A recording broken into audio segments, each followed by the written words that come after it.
Assalamu alaikum wa rahmatullah, Shaykhna. Thank you for joining me for another episode of Back to Basics.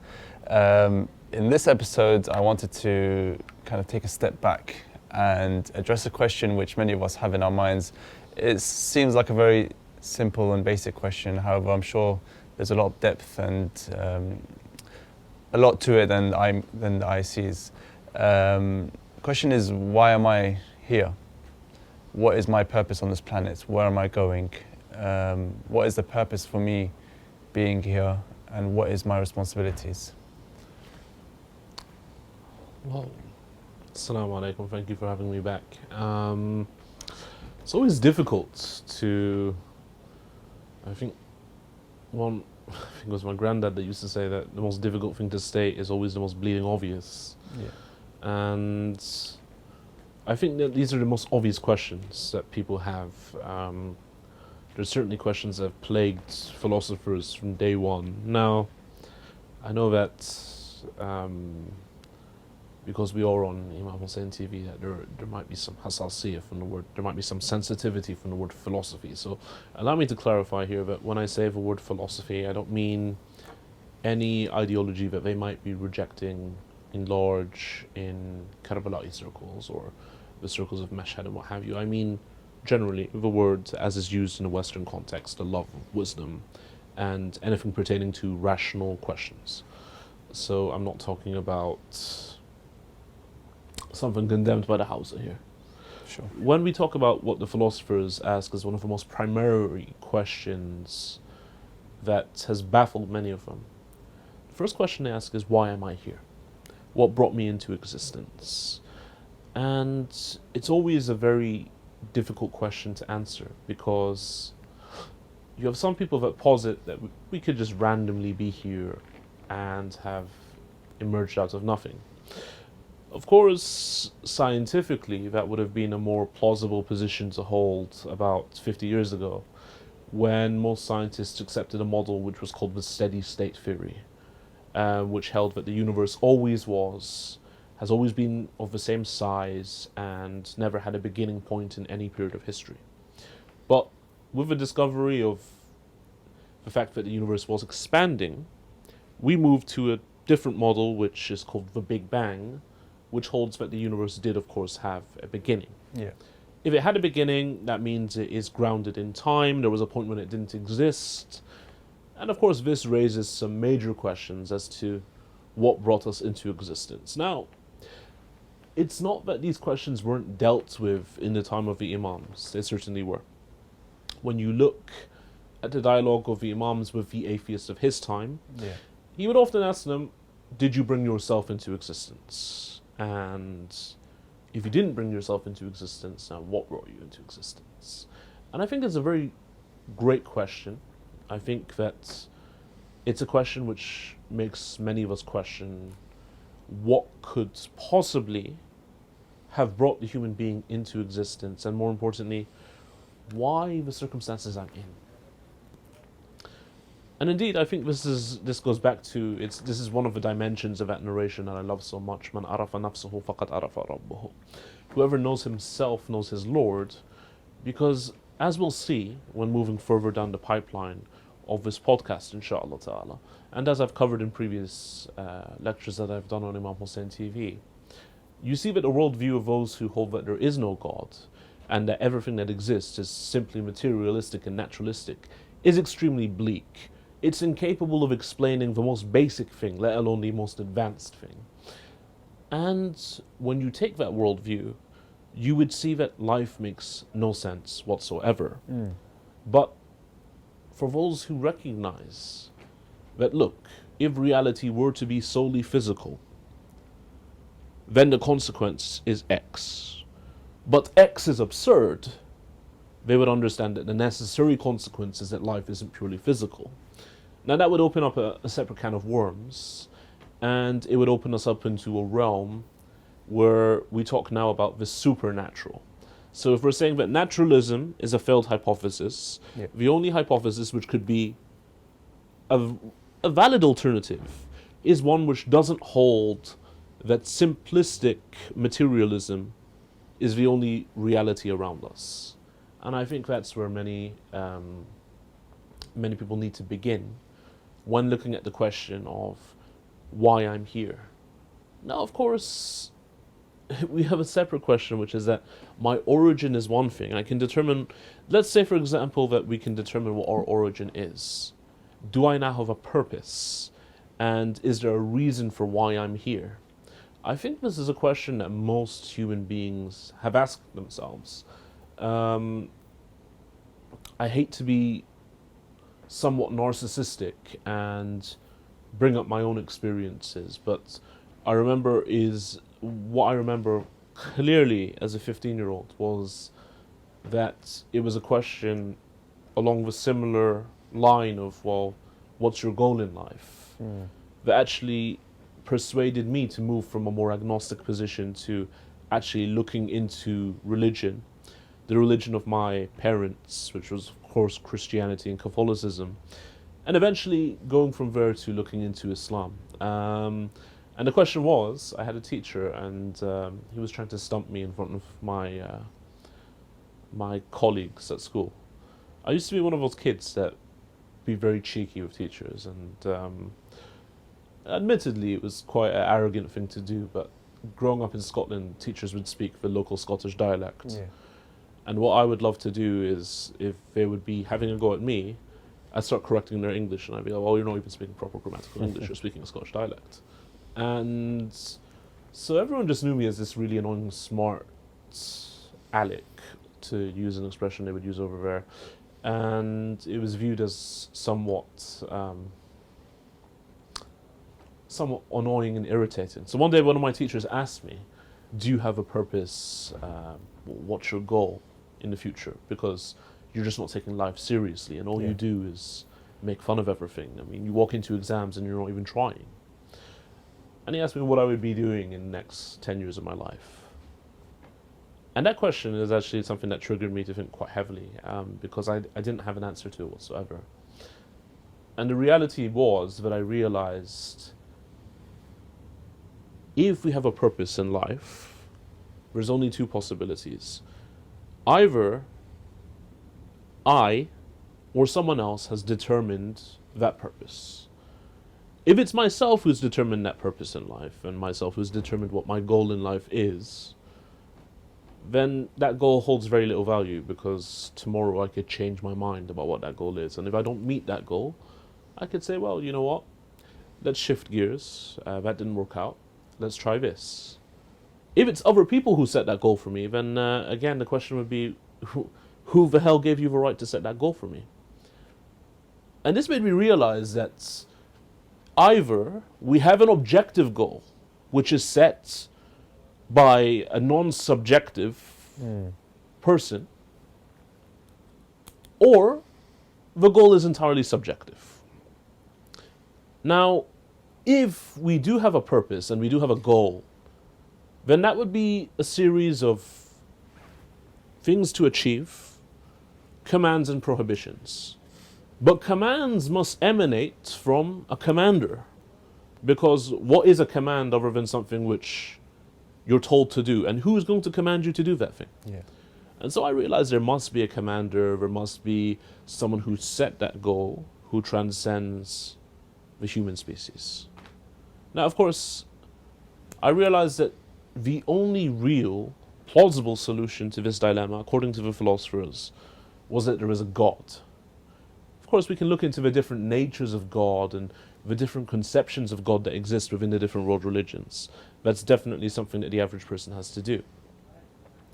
But the question we're asking here is far more fundamental. It's a question which has baffled so many of the philosophers of history. It's a question which baffles public intellectuals today. And it's a question which, until today, I don't think many people actually think about until they're pressed to do so. So when we talk of things like human rights, human obligations, in which realm are we able to ground those rights and obligations unless there is something that transcends the human being? So we talked the other day about how in liberalism they'll talk a lot about human rights, and they'll say things, for example, like, well, that goes against human rights. Well, Who defined those rights, my friend? What gave those rights any objective basis? Again, we said that if it's merely a consensus of humanity, well, that's pretty grim for humanity, because then 1939 Germany, Jews get killed, and that's all of a sudden fine. Yeah. But if we are to be consistent and say that there is a morality which transcends merely a human consensus, then the question is, how are we going to ground that? So what is the purpose of mankind?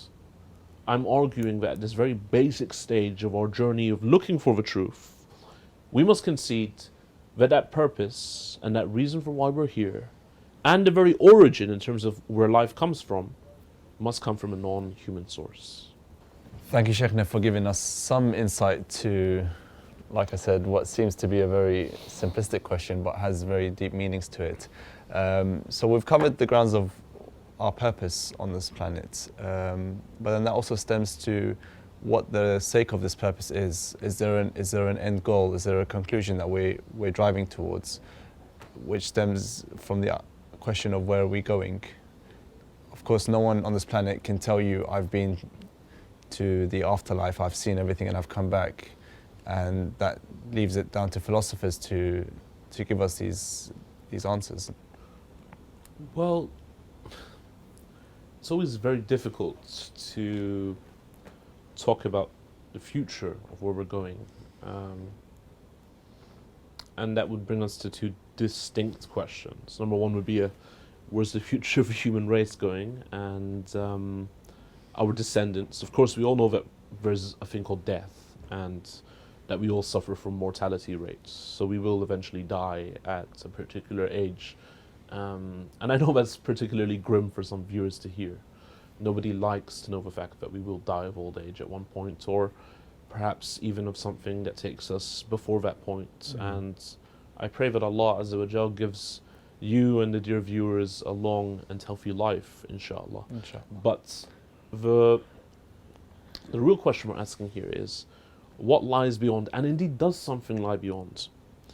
So when we talk of a realm of justice, when we talk of a realm in which people receive their rights, one thing we know is that this world and this realm around us particularly lacks in that regard. And it's always been somewhat troubling for me that someone like Adolf Hitler and someone like Mother Teresa have the same fate according to naturalistic atheist worldviews, where it doesn't really matter. One's done a world of good for the world, and the other's done a plethora of evil which has plagued mankind until today, and yet they both have the same fate. And according to the naturalists, well, yeah, that's just it. You know, nothing lies beyond. There's nothing for these people. And yet, according to many religious people, there is a realm in which we shall be judged, and the rights of the oppressed shall be granted to them, and those who have oppressed them shall be accounted. But again, the naturalists would argue that that's just wishful thinking, right? That's what they would argue. Yeah. But at the same time, if you'd like to see justice done to these people because of their actions, but then that drives us to the question of, who are we to define what is good and what is evil? Maybe there is no such thing as good and evil, and we are just, at the end of the day, animals on this earth, and we behave in ways that we behave, and no matter what the circumstances are, we die, and it's the end of it. There are some people that believe there is no such thing as good and evil, and they're called by numerous different words. The most common philosophy which teaches that there is no such thing as objective good and evil, it's called nihilism. Now, I'm pretty sure every viewer who's sitting at home understands the consequences of a world in which we're told that there's no such thing as good and evil. The very fact that human life is regulated and depends upon a series of moral guidelines shows that within the human self there is a perception of good and evil. But that being said, when someone wants to argue that there's no such thing as good and evil, it's very difficult to convince them. it shows that they're rebelling against their human nature to the ultimate degree. That reminded me of a particularly disturbing phenomenon, which was, of course, the fact that there are numerous people who believe that, and as a result they go around doing things like the Columbine mass shootings. Now, I'm not necessarily saying that every person who doesn't believe that there is objective good and objective evil will act in a way which we consider to be evil. That's not necessarily a consequence of the thing. But I think what we can see here is that in the madness of a contemporary world, those who lack a moral compass really lack the ability to condemn the moral atrocities which have been carried out throughout history. And where I tell you you'll see that this worldview is very unlivable is when, for example, their own children are put through problems, or their own family members are taken. And that's when I think you'll find that such people rebel against their own worldview by showing a level of moral outrage against what's happened to their own close of kin. So the fact that we all do perceive morality on some level, unless we're sociopaths, seems to suggest that there is such a thing as morality. Absolutely. But say there was a life after death, how can we be so sure that there is there's a sort of a divine being out there that's going to judge us for our actions and punish us or reward us? Yeah. Given the fact that our body has died and rotted in the ground, is there a need for us to experience reward or punishment? Well, let's stick to your two questions. First question, could there be an afterlife and not be a divine being? Yeah. The question would be, who created the afterlife? And who's moving you from one world to another if there is no divine being? So there's clearly someone with agency that is relocating you from the previous life to the next. You want to call them divine, you want to give them another name. I do think you have to account for that concept. As for whether or not we will be punished in a way which our body requires, or rewarded in a way which affects our body, then again, this is somewhat based upon a fundamentalist understanding of Scripture. And I know that sounds controversial. Some people are going to be wondering, well, is Yahya's a symbolist or someone that takes Scripture entirely metaphorically? No, I'm not. But we do have narrations from the Ahlul Bayt and companions of the Holy Prophet ﷺ, which state that everything in the hereafter is pretty much beyond our comprehension, and the only similarity it has with the concepts in this world are names. So, for example, when we talk about rivers or gardens, the only similarity that these rivers and gardens have to rivers and gardens on this world is a name, because it's pretty difficult for us to comprehend things which are not linear and not finite with a finite mind, if that makes any sense. Yeah, that does. It's a very interesting concept. But unfortunately, we've run out of time for this podcast. Inshallah, we can delve deeper into understanding the Scriptures in terms of what does lie ahead for us after death, and inshallah we'll cover that with yourselves in the future episodes. Inshallah. Thank you for your time, Shaykh. No problem. Wa alaikum salam.